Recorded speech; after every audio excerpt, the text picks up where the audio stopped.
NASA की नजरें अब मार्स पर हैं। इसका लक्ष्य है अगले 20 सालों में इंसानों को इस लाल ग्रह पर भेजना। मैं जब रात में मार्स को देखती हूँ तो महसूस होता है कि ये एक ऐसी जगह है जहाँ एक दिन इंसान चल रहे होंगे। ये कई मायनों में पृथ्वी जैसा दिखता है और इसी वजह से ये जगह मेरी कल्पना को अपनी तरफ खींचती है। यहाँ का माहौल हमारे सोलर सिस्टम में सबसे ज्यादा पृथ्वी के जैसा है, तो हम इसे छोड़ेंगे नहीं। हम यहाँ पहुँचने की कोशिश जरूर करेंगे। लेकिन हमारे इस पड़ोसी ग्रह पर जीत हासिल करना हमारे अनुमान से कहीं मुश्किल चुनौती है। ये एक ऐसा अलग माहौल है जहाँ बेहिसाब गड़बड़ियां हो सकती हैं और तब बचाव की कोई उम्मीद नहीं होगी। इंसानों द्वारा मार्स की खोजबीन के सिलसिले में बहुत सी बाधाएं हैं और ये बात इस काम को बहुत मुश्किल बनाती है। बेशक हम वहाँ पहुँच जाएंगे, लेकिन क्या सही सलामत? कभी कभी लगता है कि मार्स बना है हमें खुद से दूर रखने के लिए। कहीं हम इस कोशिश में नाकाम तो नहीं हो जाएंगे।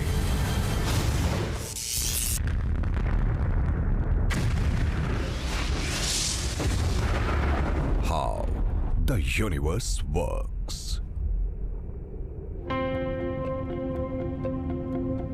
ये है रेड प्लैनेट, पृथ्वी का पड़ोसी और नासा के अब तक के सबसे महत्वाकांक्षी मिशन का लक्ष्य। लेकिन ये अभियान आज तक के अभियानों में सबसे मुश्किल होगा। ये कितना मुश्किल होगा सोचकर तकलीफ होती है। इंसान पृथ्वी से इतनी दूर कभी नहीं गया, तो हमें हर एहतियात बरतना होगा। मार्स पर पहुंचने के बाद नासा के अंतरिक्ष यात्रियों को एक बहुत बड़ी बाधा झेलनी होगी। इस ग्रह पर उतरना बहुत ही मुश्किल है। अतीत में मार्स पर यह काम करना कभी आसान नहीं रहा।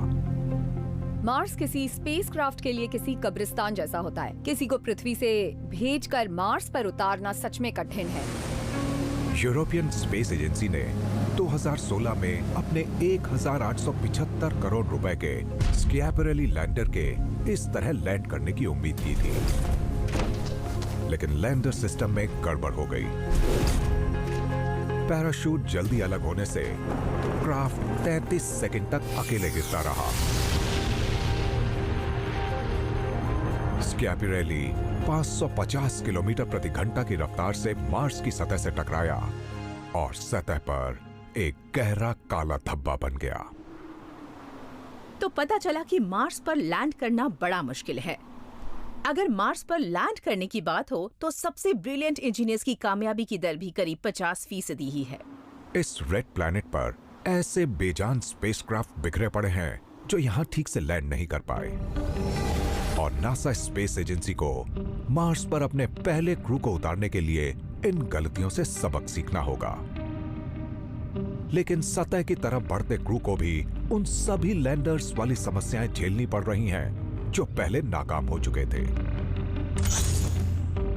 मार्स का एटमॉस्फेयर पृथ्वी के मुकाबले 100 गुना थिन यानी विरल है, तो वहां किसी स्पेसक्राफ्ट को नीचे आते वक्त धीमा करने के लिए जरूरी ड्रैग नहीं है। तो यहाँ मामला पृथ्वी जैसा नहीं है जहाँ बड़े बड़े पैराशूट्स की वजह से सतह पर उतरने की रफ्तार धीमी हो जाती है। आप थोड़ी हवा इस्तेमाल कर सकते हैं, पर यह मुश्किल होता है।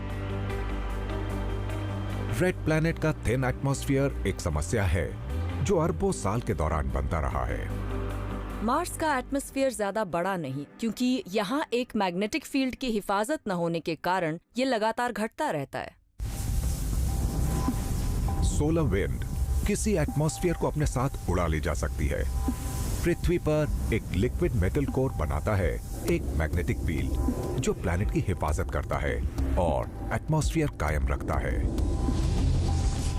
लेकिन मार्स अलग तरह का है। 4.5 अरब साल पहले मार्स और अर्थ स्पेस में मौजूद धूल और गैस से बने। मार्स वहां बना जहां बिल्डिंग मटेरियल कम था, तो इसकी बढ़वार सीमित रही। तो मार्स पृथ्वी के मुकाबले कहीं छोटा है, पृथ्वी से 10 गुना तक छोटा, और मास के हिसाब से यह आंकड़ा काफी अहम है।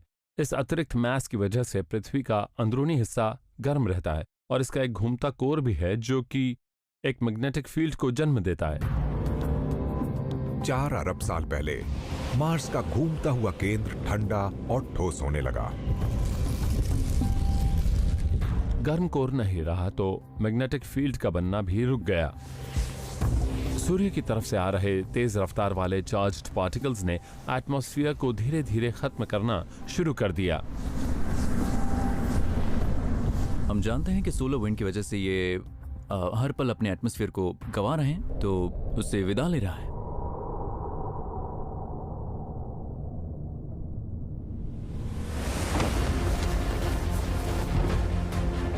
मार्स पर एटमॉस्फेयर नाम की चीज नहीं है, तो नासा को इसकी सतह तक अपने बिना क्रू वाले लैंडर्स को पहुंचाने के लिए कुछ हटकर सोचना था।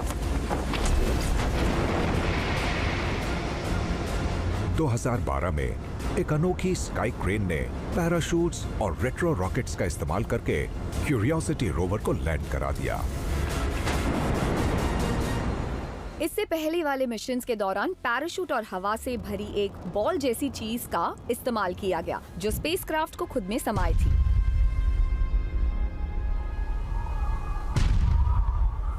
मुझे नहीं लगता कि अगर किसी इंसानी क्रू को सतह पर लैंडिंग के दौरान इतने झटके लगेंगे तो उसे अच्छा लगेगा, है ना? तो मार्स पर लोगों को लैंड कराने के सिलसिले में नासा को नए तौर तरीकों की जरूरत थी। 2020 रोवर एक advanced supersonic parachute inflation research experiment यानी एस्पायर के जरिए इस चुनौती पर जीत हासिल करने वाला था। ये एक एयरप्लेन जेट इंजन की ताकत के जरिए तेजी से क्राफ्ट की रफ्तार घटाने वाला था।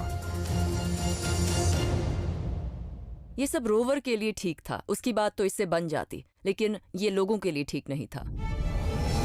एक ह्यूमन लैंडर का वजन 1000 किलो के रोवर से कहीं ज्यादा होगा, तो सुपरसोनिक पैराशूट्स भी किसी क्रू को मार्स पर सुरक्षित नहीं उतार पाएंगे। ऐसे में नासा को एक नए प्लान की जरूरत होगी। एक आइडिया यह है कि मार्स के थिन एटमॉस्फेयर को एक अनोखे तरीके से इस्तेमाल किया जाए। एक आइडिया ये है कि तेजी से एटमॉस्फेयर के घने हिस्से की तरफ पहुंचा जाए और फिर जमीन के समानांतर रहते हुए रफ्तार को धीरे धीरे घटाया जाए। एस्ट्रोनॉट्स नीचे उतरते हुए लैंडर के अगले हिस्से को मार्स के एटमॉस्फेयर के सबसे सघन हिस्से की ओर कर देते हैं, जो जमीन के करीब होता है। फिर वो आखिरी पल में क्राफ्ट को धीमा करने के लिए एटमॉस्फेयर के फ्रिक्शन का इस्तेमाल करने लगते हैं।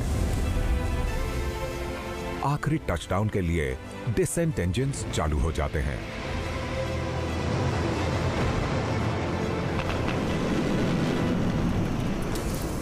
क्या ये आइडिया अजीब है? हाँ, ये थोड़ा अजीब तो है। शायद हम इसके बारे में या ऐसा करने के बारे में नहीं सोचेंगे, लेकिन हमें कभी कभी कुछ अनोखा भी सोचना चाहिए। क्राफ्ट को मार्स पर लैंड कराने का नासा का प्लान अब भी शुरुआती चरण में है, लेकिन अगर नासा एस्ट्रोनॉट्स को सतह पर पहुंचा भी पाया तो भी थिन एटमॉस्फेयर तो उनके लिए मुश्किल खड़ी करेगा ही।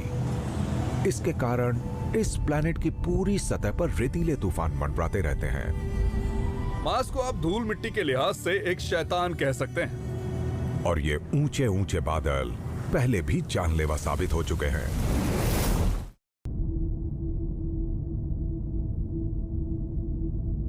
अगर नासा के एस्ट्रोनॉट्स योजना के मुताबिक 2035 में मार्स पर पहुंच जाते हैं तो उन्हें वहां जो एक बड़ी चुनौती मिलेगी वो है इसकी धूल। ये चिपचिपी है। सूरज की रोशनी की वजह से इस धूल को एक स्टैटिक चार्ज मिलता है और फिर ये चीजों से चिपकने लगती है। तो इससे कोई फर्क नहीं पड़ता कि आप अपने स्पेस हैबिटेट के बाहर डोरमैट पर खड़े होकर खुद को अच्छी तरह झाड़ पोंछ लें। ये आपके स्पेस सूट में घुसेगी, आपके वाइजर से चिपक जाएगी, सोलर पैनल्स को ढक लेगी। और अगर ये फेफड़ों में घुस गई तो बड़ी गड़बड़ हो जाएगी। तो हमें इसे साफ करने का कोई तरीका ढूंढना होगा। 90 मीटर -11। 1960 और 70 के दशक में समझ गए। अपोलो एस्ट्रोनॉट्स चंद्रमा पर चले और जब वो अपने लैंडिंग मॉड्यूल में लौटे तो उनके साथ चंद्रमा की धूल भी आ गई।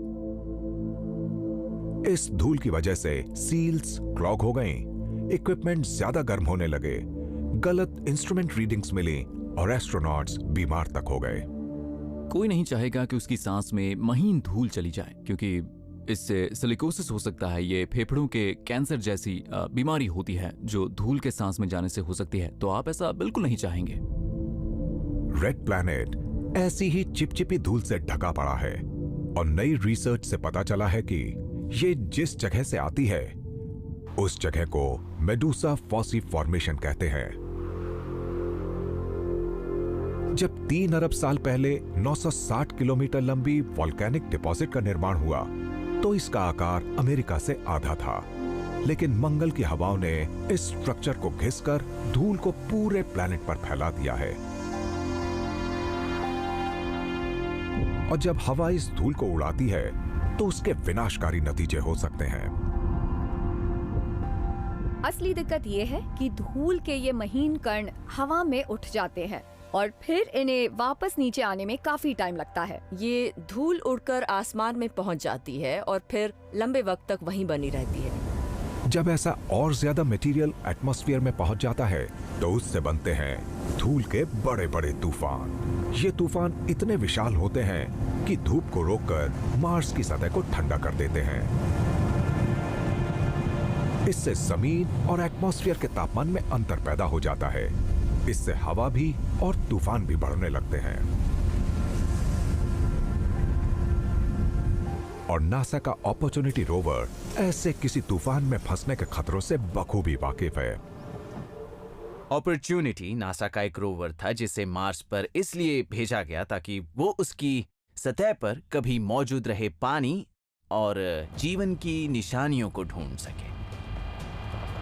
ये एक ऐसा रोवर है जिसके साथ हमने लंबे वक्त तक काम किया, जिससे हम अच्छी तरह वाकिफ थे और इसने मार्स से कमाल के नतीजे दिए। जून 2018 अपॉर्चुनिटी को अपने मिशन के 15 साल हो चुके थे। तभी क्षितिज पर धूल के विशाल बादल नजर आने लगे। तूफान बढ़ता गया और नासा बस ये सब देख ही सकता था। जब धूल के इस तूफान ने पूरे प्लैनेट को ढक लिया तो धूप भी रुक गई और धूप से ही अपॉर्चुनिटी को पावर मिलती थी। अपॉर्चुनिटी सोलर पैनल्स के इस्तेमाल से चलता है, तो इसे मिलने वाली बिजली घटती गई। ऐसे में अपॉर्चुनिटी कैसे बच पाता? अपॉर्चुनिटी अंधेरे में गुम हो गया और धीरे धीरे उसके पावर रिजर्व खत्म हो गए और ये रोवर खामोश हो गया। हमने सोचा था कि जब ये धूल भरा अंधर थमेगा, पैनल्स फिर से चालू हो जाएंगे, रोवर फिर से काम करने लगेगा, पर ऐसा हुआ नहीं। अगर नासा के एस्ट्रोनॉट्स मार्स तक पहुंच जाते हैं तो ऐसे तूफान सिर्फ क्रू की पावर सप्लाई को ही प्रभावित नहीं करेंगे। जब तूफान उठते हैं तो वो बिजली के साथ भी छेड़खानी करते हैं। जैसे आप एक स्टैटिक चार्ज पैदा कर सकते हैं अपने पैरों को कारपेट पर रगड़कर या बलून को बालों में रगड़कर, वैसा ही मार्स की इन रेतीली आंधियों में बहुत बड़े स्तर पर होता है। रेतीले कणों के आपस में रगड़ने से स्टैटिक चार्ज पैदा होता है और इससे बिजली के बहाव वजूद में आ जाते हैं। यहाँ पृथ्वी पर हमें ज्वालामुखीय विस्फोटों के दौरान धूल और राख वगैरह ऊपर को उछलती नजर आती है और मार्स जैसे ही चार्ज ट्रांसफर के कारण हमें इन वोल्केनिक प्लूम्स में लाइटनिंग डिस्चार्जेस भी दिखते हैं। अगर आप जहाँ हैं वहाँ ढेर सारा इलेक्ट्रोस्टैटिक डिस्चार्ज होता है, तो ऐसे में चिंगारियाँ निकलेंगी और तब इंस्ट्रूमेंट्स को ऑपरेट करना खतरनाक होता है। तो मार्स पर जिंदा रहने के लिए वहां बसने वालों को एक सुरक्षात्मक शेल्टर की जरूरत पड़ेगी। मार्स पर रहने के लिए सुरक्षा सबसे ज्यादा जरूरी होगी और सुरक्षा ठंड से, सुरक्षा एटमॉस्फेयर के न होने के कारण और स्पेस से आने वाले रेडिएशन से हिफाजत के लिए। नासा शेल्टर्स बना सकता है, लेकिन मार्स का इतिहास उसे एक शॉर्टकट मुहैया कराता है। लाखों साल पहले इस ग्रह के ज्वालामुखियों ने ढेर सा लावा उगला।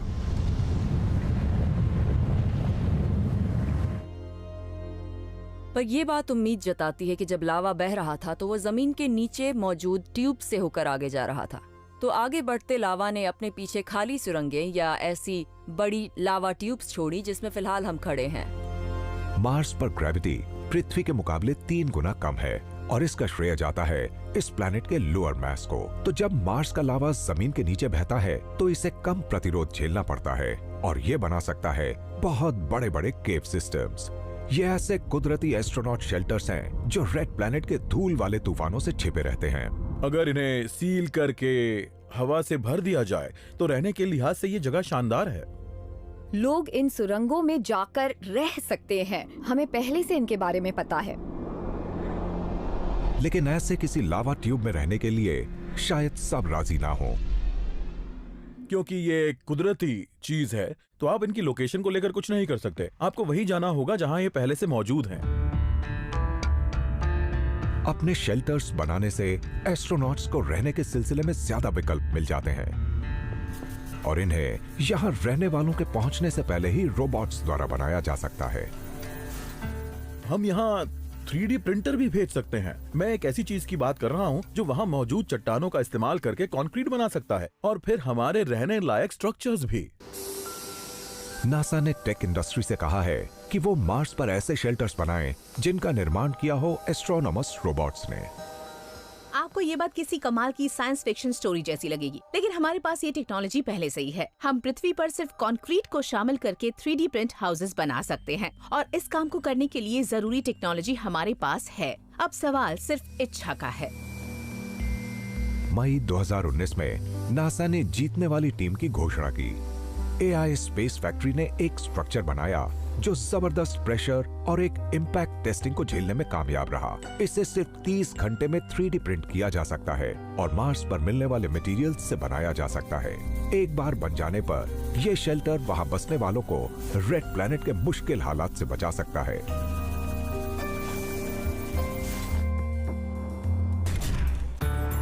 लेकिन शेल्टर्स के अलावा इन लोगों को खाने, सांस लेने और पीने की जरूरत भी पड़ेगी। लेकिन मार्स पर न खाना है, न सांस लेने के लिए ऑक्सीजन और न ही तरल पानी।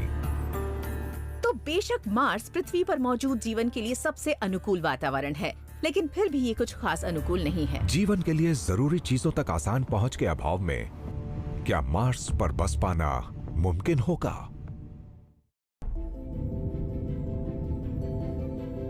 इंसान पृथ्वी पर रहने के हिसाब से ढले हैं। हमारे पास सांस लेने के लिए ऑक्सीजन है, पीने के लिए पानी है और खाने के लिए खुराक, यानी जीने के लिए जरूरी हर चीज। लेकिन पृथ्वी के मुकाबले मार्स पर जीना बहुत मुश्किल होगा। अगर कोई इंसान मार्स पर जीना चाहता है तो हाँ, उसके लिए जगह एक अनजान और खतरनाक जगह है। वो बहुत दूर है, बहुत ठंडा है। ऐसी बहुत सी वजहें हैं जिनके कारण हम मार्स पर बसना नहीं चाहेंगे। तो हम पृथ्वीवासी वहां लोगों को भेजने के बारे में क्यों सोच रहे हैं? इसलिए क्योंकि अगला सबसे करीबी प्लैनेट वीनस उससे भी बुरा है। इसकी सतह बहुत गर्म है, इसके एटमॉस्फेयर में जानलेवा केमिकल्स हैं, तो इसकी तुलना में मार्स एक कहीं बेहतर जगह मालूम होती है। ये करीब है, काफी कुछ पृथ्वी जैसा ही है और हालांकि इससे कई चुनौतियां जुड़ी हैं, लेकिन हम उन चुनौतियों पर जीत हासिल कर लेंगे। मार्स पर बसने के लिए नासा के एस्ट्रोनॉट्स को कुछ एक जरूरी चीजें चाहिए होंगी। अगर हम वहां रहना चाहें, कम वक्त के लिए या ज्यादा वक्त के लिए, हमें शारीरिक तौर पर क्या चाहिए होगा? हमें चाहिए होगी हवा, हमें चाहिए होगा पानी और खुराक। हम ये सारी चीजें वहां अपने साथ ले जा सकते हैं। लेकिन अगर ये मार्स पर ही हो तो काम काफी आसान हो जाएगा। वहां बसने वालों को अपनी खुराक खुद उगानी होगी, लेकिन मार्स की जमीन जहरीली है। मार्स की धूल मामूली धूल जैसी लगती है, वैसी ही जैसी दक्षिणी यूटा में है, लेकिन पता चला कि इसमें परक्लोरेट की काफी मात्रा है और ये मटेरियल इंसानों के लिए काफी खतरनाक होते हैं। परक्लोरेट वो केमिकल हैं जो मार्स के धूल भरे तूफानों में बिजली के जरिए बनते हैं और वहां की मिट्टी में इनकी संख्या करीब 1% है। शायद ये बात गंभीर न लगे, लेकिन रेड प्लैनेट की सतह पर रहने वाले इंसानों के लिए ये एक बड़ी समस्या हो सकती है। मार्स की मिट्टी में उगाई जाने वाली चीजें परक्लोरेट्स को जज्ब कर लेंगी, जिससे एस्ट्रोनॉट्स की सेहत को खतरा पैदा हो जाएगा। और बात सिर्फ इतनी नहीं है, जहरीली मिट्टी के सीधे संपर्क में आने से एस्ट्रोनॉट्स बहुत बीमार हो सकते हैं। परक्लोरेट से हमारे शरीर पर पड़ने वाले प्रभावों में से एक ये है कि वो हमारी थायराइड ग्लैंड के कामकाज के तरीके को बदल कर रख देते हैं। एस्ट्रोनॉट्स को रैशेस हो सकते हैं, मितली आ सकती है और मिट्टी के संपर्क में ज्यादा आने से उनकी जान भी जा सकती है। और मार्स ऐसी जगह बिल्कुल नहीं है जहां कोई गंभीर रूप से बीमार पड़ना चाहेगा। वो जगह पृथ्वी के हॉस्पिटल्स और हेल्थ केयर सेंटर्स से बहुत दूर है। इस जहरीली मिट्टी को पानी या बैक्टीरिया के जरिए साफ करने के आइडियाज मौजूद हैं, लेकिन वो टेक्नोलॉजी अभी तैयार नहीं है। सबसे पहले यहां बसने वालों को खुराक उगाने का एक सुरक्षित तरीका ढूंढना होगा और नासा के पास समाधान है। हाइड्रोपोनिक्स मार्स पर बसने वाले किसी शख्स को खुराक मुहैया कराएंगे। सेटलर्स फसलों को मिट्टी में उगाने के बजाय पानी में उगाएंगे। तो हमें सिर्फ अपने साथ बीज या पौधे लाने होंगे और फिर हम यहाँ उन्हें पानी में उगा लेंगे। पर अगर हम मार्स पर फसलों को हाइड्रोपोनिकली उगाने का फैसला कर भी लें तो हमें बहुत सारा पानी चाहिए होगा।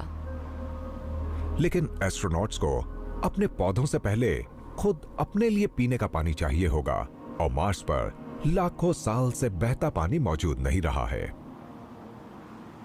हमने फिल्मों में देखा है कि लोग अलग अलग जगहों पर भटक जाते हैं और बिना खाने के वो कई महीनों तक जिंदा रह लेते हैं, लेकिन कोई इंसान बिना पानी के 3 दिन से ज्यादा जिंदा नहीं रह सकता। इंटरनेशनल स्पेस स्टेशन पर मौजूद एस्ट्रोनॉट्स नहाने, सांस लेने, अपने पेशाब और पसीने वाले पानी को रिसाइकिल करते हैं। फिर भी उन्हें हर साल 6,800 लीटर पानी की जरूरत होती है। ऐसी हर डिलीवरी का वजन 6 टन से भी ज्यादा होता है। तो मार्स तक पानी पहुंचाने से स्पेसक्राफ्ट का वजन काफी बढ़ जाएगा। इसे लॉन्च करने के लिए ईंधन चाहिए और दूसरे ईंधन को लॉन्च करने के लिए और ज्यादा फ्यूल इस्तेमाल करना होगा, तो ये चलता रहेगा। मतलब आपको पृथ्वी से लॉन्च करने के लिए वजन कम से कम रखना होगा। तो अगर नासा मार्स पर अपना सिक्का जमाना चाहता है तो एस्ट्रोनॉट्स को वहां पानी का कोई स्रोत ढूंढना होगा।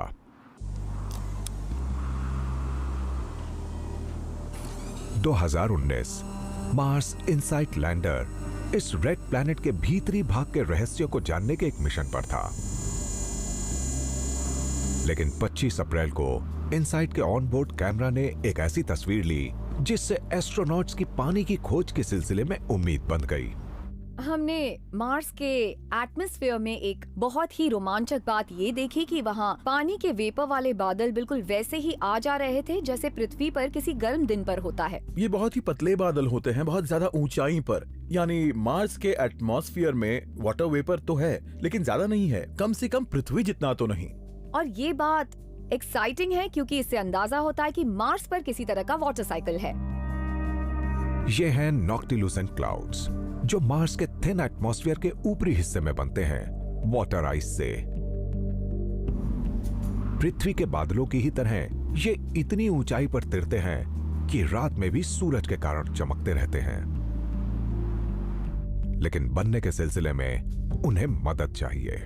स्पेस में ऐसे थोड़े बहुत रोए होते हैं जो मार्स के एटमॉस्फेयर में बिल्कुल वैसे ही जल जाते हैं जैसा वो पृथ्वी पर करते हैं, लेकिन उनके कारण एटमॉस्फेयर में ऐसे छोटे कण बनते हैं जिनके इर्द गिर्द पानी कंडेंस हो सकता है। हम इन्हें कहते हैं कंडेंसेशन न्यूक्लियाई। मुझे ये शब्द पसंद है। तो ये हो सकता है कि मार्स के एटमॉस्फेयर में जलने वाले इन मीटियोर्स से धूल के ऐसे छोटे कण बनते हैं जिनके इर्द गिर्द पानी के वेपर कंडेंस होकर वो बादल बनाते हैं जिन्हें नासा के इनसाइड लैंडर ने देखा था। लेकिन ये बादल इतने पतले होते हैं कि मार्स पर बारिश ही नहीं होती। तो अगर बारिश नहीं होगी तो एस्ट्रोनॉट्स को पानी का कोई और स्रोत ढूंढना पड़ेगा। हालांकि इस प्लैनेट की सतह पर तरल पानी मौजूद नहीं है, लेकिन इसे दूसरी जगहों पर ढूंढा जा सकता है। हमें पता चला है कि मार्स पर काफी पानी है। ये जमीन के नीचे ऊंचाई पर मौजूद मिट्टी के नीचे छिपा हुआ है। इसके अलावा ये पोलर आइस कैप्स पर भी बड़ी मात्रा में मिला है। अगर आप बर्फ को पिघलाएं तो ये पानी बन जाएगी जिसे आप पी सकते हैं। ये तब तो आप पौधे वगैरह भी उगा सकते हैं। सच ये है कि अगर मार्स की सारी पोलर आइस पिघल जाए तो पूरा ग्लोब पानी में डूब जाएगा। तो बर्फ तक पहुंच हासिल करना बहुत ही अहम बात है। अगर हम मार्स की खोजबीन करने वहां रहने जाते हैं तो फिर हमें बर्फ को ढूंढना ही होगा। अगर नासा के एस्ट्रोनॉट्स मार्स की बर्फ को पीने के पानी में बदल भी लेते हैं तो भी एक और रिसोर्स के बिना वहां बसने वाले 3 मिनट में मारे जाएंगे। ये रिसोर्स है ऑक्सीजन। मार्स पर ऑक्सीजन तो है, लेकिन वो हवा में नहीं है। आप उसे सांस के जरिए नहीं ले सकते। ये मिट्टी में है, आयरन के साथ। इससे बनता है आयरन ऑक्साइड, जिससे इस धूल को इसका लाल रंग मिलता है। तो हमें इसे अपने साथ लाना होगा, लेकिन ये मात्रा बहुत बड़ी होगी, या फिर हमें इसे मार्स पर बनाना होगा, जो बहुत मुश्किल है। हम ISS तक ऑक्सीजन पहुंचा देते हैं, लेकिन मार्स तक का सफर बहुत लंबा है, तो ज्यादा सप्लाई मिशन चलाने मुमकिन नहीं होंगे। मार्स पर पहुंचने के बाद आप किसी ऐप के जरिए ऑक्सीजन का ऑर्डर नहीं दे सकते। ये आपको अपने साथ ले जानी पड़ेगी ज्यादा मात्रा में।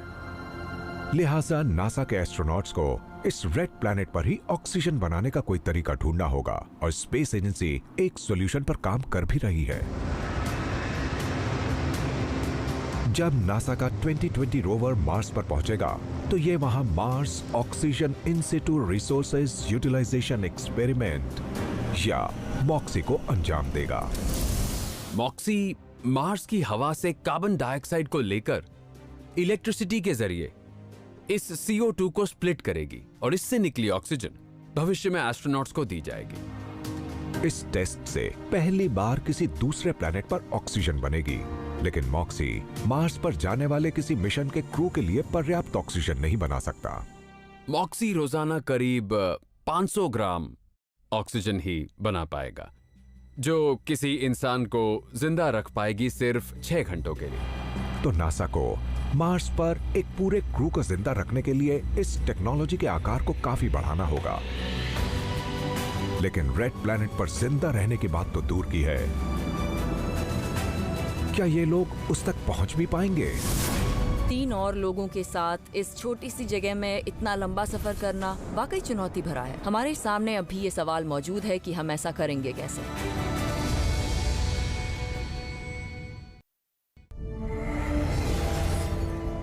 नासा की योजना मार्स पर इंसानों को उतारने की है, लेकिन ऐसा करने के लिए बहुत सारा सामान वहां ले जाने की जरूरत होगी। आपको ऑक्सीजन चाहिए, आपको मेडिकल सप्लाईज चाहिए, खाना चाहिए, काफी सारा पानी चाहिए। अगर वापस लौटना चाहते हैं तो फ्यूल भी चाहिए, और ये सब पैक करना होगा एक बहुत ही थोड़ी सी वॉल्यूम में। नासा के पास इस समस्या का समाधान है ओरायन की शक्ल में। 28 टन के इस स्पेसक्राफ्ट का मास किसी स्कूल बस से करीब 2 गुना है। ओरायन को लॉन्च करने वाले रॉकेट को लाखों पाउंड थ्रस्ट पैदा करनी होगी, और ये एक समस्या है। मान लीजिए कल हम ये तय करते हैं कि हे चलो मार्स पर चलते हैं, पर नहीं जा सकते। हमारे पास इतने ताकतवर रॉकेट नहीं है। 1969 में नासा के सैटर्न 5 रॉकेट ने अपोलो अंतरिक्ष यात्रियों को 76 लाख पाउंड थ्रस्ट के साथ चंद्रमा पर पहुंचा दिया था। ये 34 जंबो जेट्स की ताकत से भी ज्यादा है, यानी एक सैटर्न 5 एस्ट्रोनॉट्स को मार्स पर पहुंचा सकता था। पर अब नहीं, हम उन्हें नहीं बनाते। पृथ्वी की ग्रेविटी से आजाद होने के लिए स्पेस रॉकेट को 40,000 किलोमीटर प्रति घंटा की रफ्तार से सफर करना होता है, और ये हासिल करने के लिए नासा दुनिया का सबसे ताकतवर रॉकेट बना रहा है। स्पेस लॉन्च सिस्टम या SLS वो रॉकेट है जिसे ओरायन को पृथ्वी से ऊपर उठाकर लोअर अर्थ ऑर्बिट से आगे पहुंचाने के लिए डिजाइन किया गया है। अब सोचा जा रहा है कि हम 1960 के दशक में जो बड़े रॉकेट्स बनाते थे उन्हें ही फिर बनाएं, लेकिन अब हमें और ताकतवर रॉकेट बनाने होंगे। ये वाकई बड़ा है। ये अपोलो स्पेसक्राफ्ट को ले जाने के लिए बनाए गए सैटर्न 5 रॉकेट से भी बड़ा है, इसलिए ये अब तक का सबसे विशाल रॉकेट होगा। स्पेस लॉन्च सिस्टम की ऊंचाई स्टैच्यू ऑफ लिबर्टी से भी ज्यादा होगी। इसके विशाल इंजन इस रॉकेट को 1,60,000 कॉर्वेट कारों के बराबर हॉर्स पावर देंगे, जिससे 88 लाख पाउंड थ्रस्ट पैदा होगा। SLS ओरायन कैप्सूल को न सिर्फ स्पेस में भेजेगा, बल्कि इसे मार्स की तरफ भी रवाना कर देगा। बदकिस्मती से रॉकेट के निर्माण में देरी हो गई है।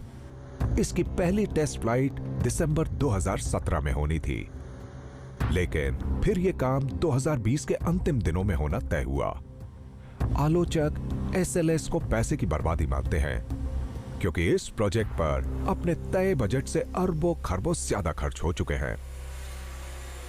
स्पेस तक पहुंचने की ऐसी कोई भी कोशिश तभी कामयाब कही जाएगी जब ये सस्ती होगी। अगर हमारे पास इस पर खर्च करने के लिए पैसा नहीं होगा तो हम कभी ऐसा कर ही नहीं पाएंगे।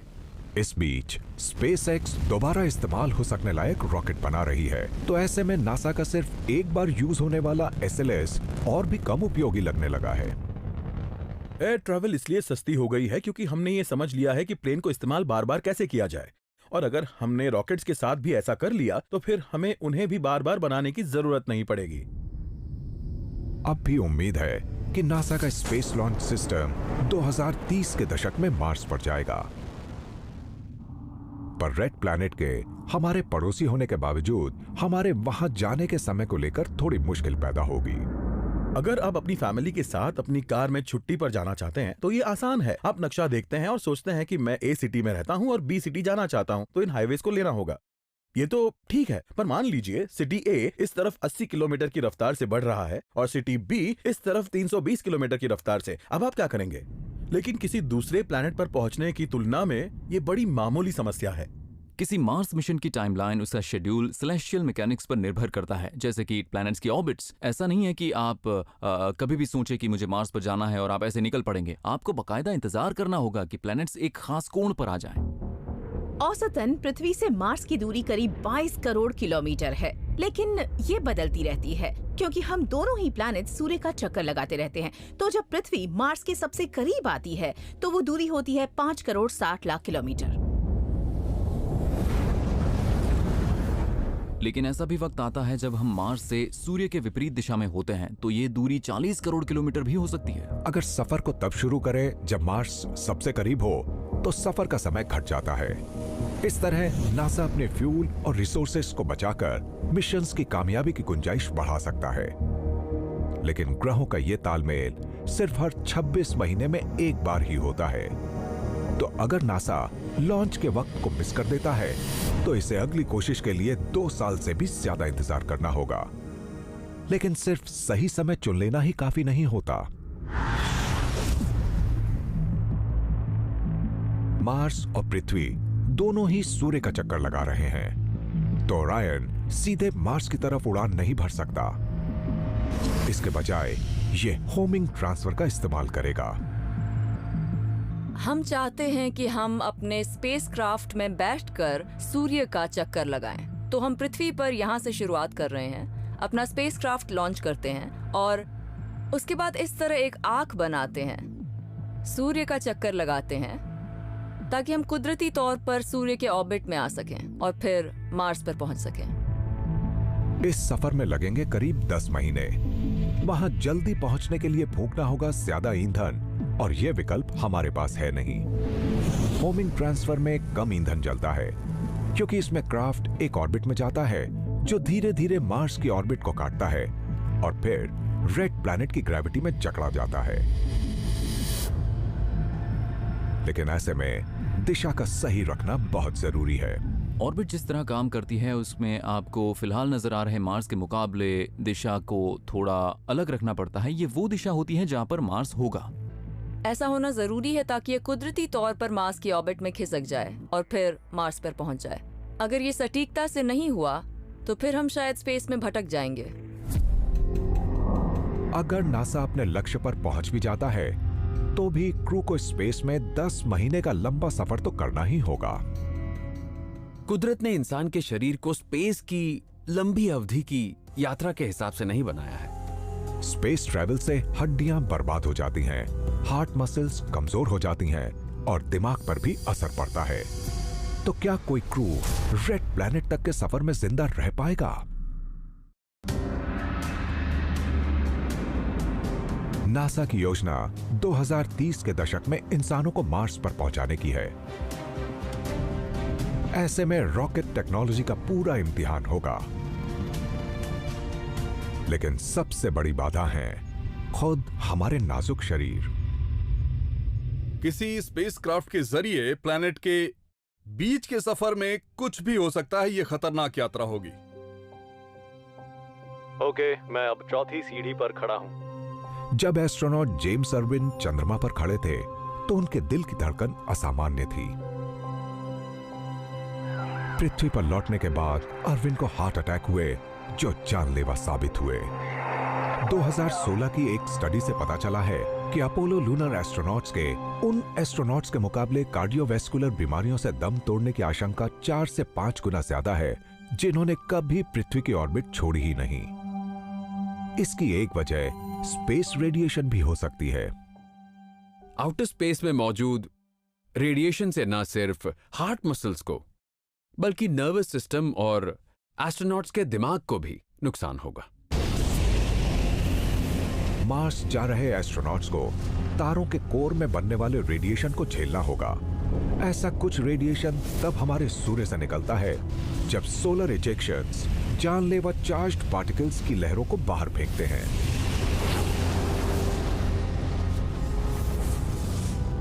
इसके अलावा सोलर सिस्टम से बाहर सुपरनोवास यानी दम तोड़ते विशाल तारों में भी कॉस्मिक रेज बनती है।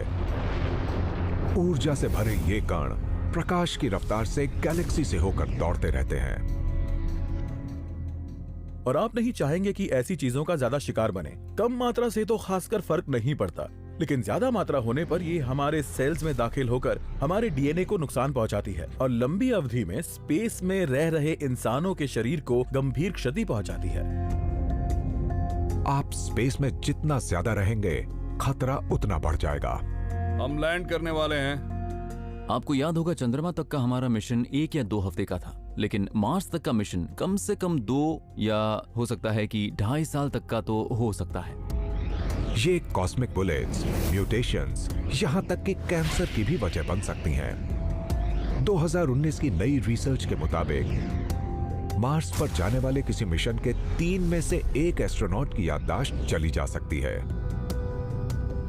समस्या सिर्फ इतनी ही नहीं है कि आप अपनी चाबियां कहां रखकर भूल गए। मान लीजिए आप किसी एयरलॉक से बाहर आना चाहते हैं तो ये नहीं चाहेंगे कि इमरजेंसी प्रोसीजर्स को भूल जाएं। तो हमें ये सोचना पड़ेगा कि आखिर कैसे इस रेडिएशन के प्रभावों को घटाया जाए ताकि लोग मार्स पर जाएं भी और बिना बीमार पड़े कुछ वक्त बिता सकें। तो एस्ट्रोनॉट्स की हिफाजत का काम शिप को करना होगा। तो ऐसे में क्या करें? शायद लेड की मोटी परत वाला कोई स्पेसशिप बनाए, लेकिन उसका वजन बहुत ज्यादा होगा और लेड इस तरह के रेडिएशन से हिफाजत भी नहीं करता। तो फिर कुछ और चाहिए। जी हाँ, एक ऐसी चीज है जो आपको रेडिएशन से बचाती है और वो है पानी। हमें पीने और खाना पकाने के लिए ढेर सारा पानी चाहिए होगा, और अगर हम इसे स्पेसक्राफ्ट की चारों तरफ एक लेयर की शक्ल में रखते हैं तो वो कॉस्मिक रेज को एब्जॉर्ब कर लेगा। आप सोचेंगे कि जो पानी हम पी रहे हैं उसी का इस्तेमाल हमें नुकसान पहुंचाने वाले रेडिएशन को रोकने के लिए किया गया है, तो क्या इस पानी को पीना खतरनाक नहीं होगा? जी नहीं, ऐसा बिल्कुल नहीं होता है। पानी में जब्त होने के दौरान एक हाई स्पीड सब एटॉमिक पार्टिकल दूसरे पार्टिकल में बदल जाता है और पानी के लिहाज से ये सुरक्षित ही रहेगा। चलिए मान लिया कि नासा अपने एस्ट्रोनॉट्स को रेडिएशन से बचा लेता है, लेकिन स्पेस में स्वास्थ्य संबंधी दूसरी समस्याएं भी आती हैं। आपकी हड्डियों से मिनरल्स खत्म होने लगते हैं, हड्डियां कमजोर हो जाती हैं, आर्थराइटिस भी होने लगता है जवानी में। भारहीनता की वजह से 10 महीने के सफर के दौरान एस्ट्रोनॉट्स की हड्डियां पतली हो जाएंगी। मसल्स के बर्बाद होने से लैंडिंग के बाद चलना मुश्किल हो जाएगा। हम एक ऐसे प्लैनेट पर पले बड़े हैं जहां ग्रेविटी है, और जैसे ही आप बतौर एस्ट्रोनॉट आउटर स्पेस में जाते हैं, भारहीनता की स्थिति में तैरते हैं, तो मजा तो बहुत आता है, लेकिन आपका शरीर अंदर से बर्बाद होने लगता है। पृथ्वी पर लौटने के बाद एस्ट्रोनॉट्स को चलने के लिए किसी की मदद चाहिए होती है। अगर नासा का मार्स क्रू खराब शारीरिक हालत में रेड प्लैनेट पर पहुंचता है तो वो काम नहीं कर पाएगा।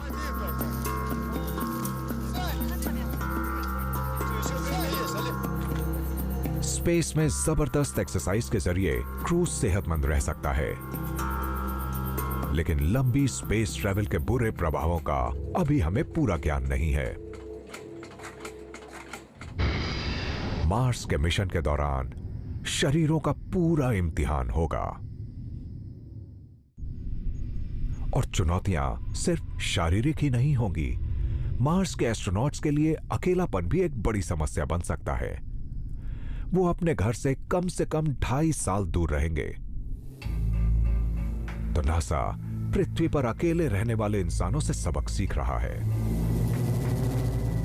अंटार्कटिका में की गई फील्ड स्टडी से ये पता चल रहा है कि स्पेस फ्लाइट की चुनौतियों का सामना करना कैसा होता होगा? आप तक कोई भी जल्दी नहीं पहुंच पाएगा। आप एक बड़ी सी आइस शीट पर हैं जो बियाबान है। एस्ट्रोनॉट्स टेंट्स में रहेंगे।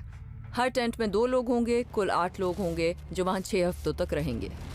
ये दुनिया वाकई एकदम अजीब है। गर्मियों में सूरज कभी डूबता नहीं, आपको आसपास कोई भी जिंदा चीज नहीं दिखेगी, ना कोई कीड़ा, ना पक्षी, ना कुछ और। आपको सिर्फ हवा की आवाज सुनाई देती है। आप सिर्फ अपनी टीम के लोगों से ही बात कर सकते हैं और इसी वजह से नासा ऐसे कुछ प्रोजेक्ट्स को अपने एस्ट्रोनॉट कॉर्प्स के लिए बतौर ट्रेनिंग मिशंस इस्तेमाल करते हैं। अंटार्कटिका में होने से जुड़ी सबसे बुरी बात ये है कि आपकी क्षमता का पूरा इम्तिहान होता है और शायद ऐसा ही लंबी अवधि की स्पेस फ्लाइट में भी होगा। आपकी अच्छी और बुरी बातें सामने आएंगी। अपने आप में पूरी तरह सिमटे रहने वाले किसी इंसान को भी पृथ्वी पर जीने के लिए दूसरों की जरूरत है और पृथ्वी पर होने के दौरान हम इस बात को पूरी तरह समझते नहीं। हमें ये पता चला कि दूसरों से अपनी समस्या को बांटने से वाकई मदद मिलती है, जैसे कि मुझे कुछ दिन से अच्छा नहीं लग रहा है या फिर मुझे थोड़ा तनाव हो रहा है, समझ नहीं आ रहा कि मैं क्या करूं। तो एक दूसरे से बात करके आप मुश्किलों के हल ढूंढते हैं। अंटार्कटिका इस बात के सुराग देता है कि इंसानी बस्ती से हजारों किलोमीटर दूर इंसान कैसे जीवन बिताते हैं और नासा को भी दवाइयों, कम्युनिकेशन से जुड़ी रणनीति और साइकोलॉजिकल टेस्ट्स की योजना बनाने में मदद करता है ताकि मार्स के सफर के दौरान दिमागी समस्याओं को पनपने से रोका जा सके। लेकिन पृथ्वी पर होने वाले सिमुलेशन सीमित डेटा ही मुहैया कराते हैं और टीम को पता भी होता है कि किसी भी इमरजेंसी में उनकी जान बच सकती है, जबकि मार्स तक रेस्क्यू टीम पहुंचने में बरसों लग सकते हैं, बशर्ते वो पहुंच पाएं। ये कहना कि इंसानों को मार्स पर भेजना एक चुनौती है एक अंडरस्टेटमेंट होगा। हम अभी इसके लिए तैयार नहीं हैं। नासा का मार्स वाला मिशन इसके इतिहास का सबसे मुश्किल काम होगा। पृथ्वी से होने वाला ये लॉन्च एक बहुत बड़ी चुनौती होगी। मार्स तक का सफर खतरों से भरा है और रेड प्लैनेट पर जिंदा रहना एक ऐसा इम्तिहान है जिसका सामना इसने कभी नहीं किया। मार्स तक जाना मुश्किल क्यों है? उन वजहों की लिस्ट बनाना बहुत आसान है और ये लिस्ट बहुत लंबी भी होगी और बहुत डरावनी भी होंगी। इनमें से कई गंभीर समस्याएं हैं। लेकिन इन चुनौतियों के बावजूद इस मिशन को कामयाब होना होगा। पृथ्वी के सामने बहुत से खतरे हैं, जैसे जलवायु बदलाव, एस्टेरॉइड की टक्करें और न्यूक्लियर डिस्ट्रक्शन। तो हमें यहाँ से निकलने के लिए एक प्लान चाहिए।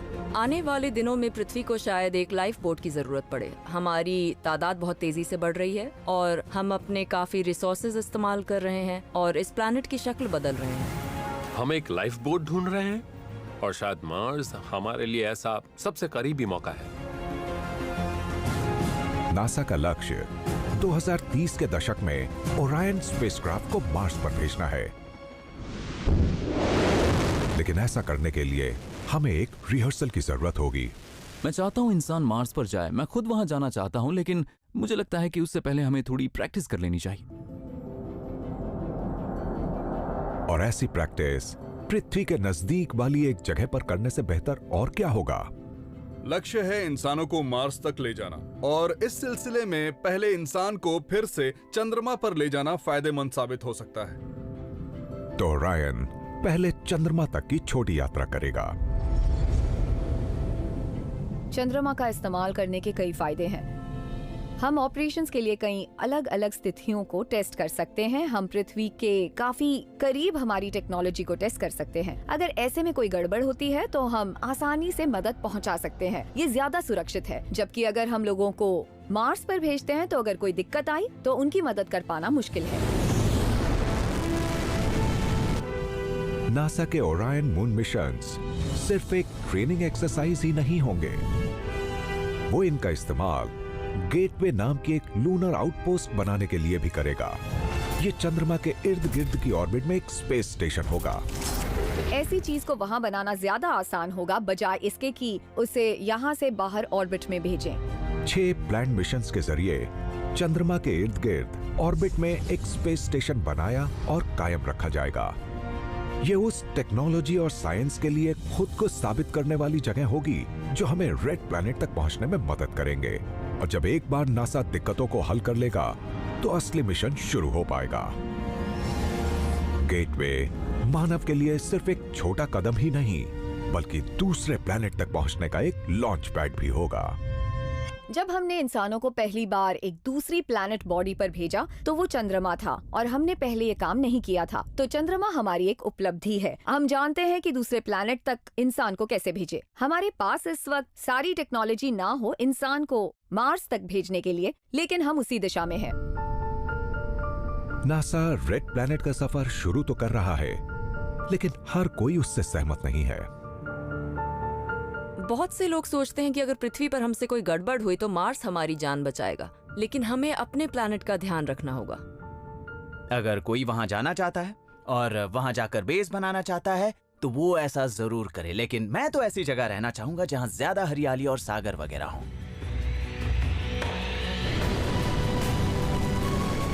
फिर भी नासा पहले ही रॉकेट बना रहा है और टेक्नोलॉजी को टेस्ट कर रहा है। मंच तैयार है मानव के सबसे बड़े एडवेंचर के लिए।